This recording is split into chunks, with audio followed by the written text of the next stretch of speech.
mukomana anonzi Weekend Chivhayo.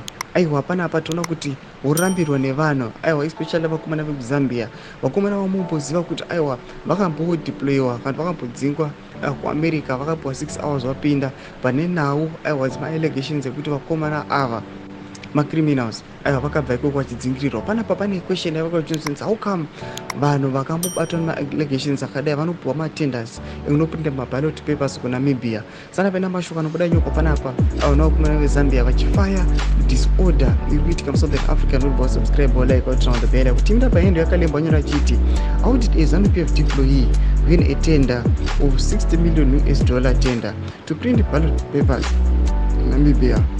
That tender could have been given to a Namibian.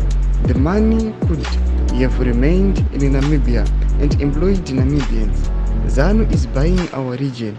They got the SADC chair to cut deals. Thomas Wambata Kaparana Joseph Kalimba chiti aiwa uchairmanship uyu vanhu vakutantora watotiparira noda kwokuti zvavangopinda munyika yeZimbabwe, Zimbabwe is now taking the opportunity kuti ikwanise kuinfluenza Southern Africa yose.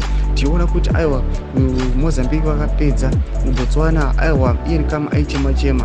Takuona kuti panapa kuNamibia taona kuti maballot papers akutoprindiwa anenge achipiwa here that tender kunyika yeZimbabwe. Tikuona kuti aiwa vakomana vekuNamibia varikutoplana maprotest. Tinotidze mafungiro enyu moti kudii pamusoro pechitiko ichi chashamisa vanhu vachiona kuti aiwa nyika yeZimbabwe SADC inofanira kutombozviona, mama-unions vanofanira kutombozviona.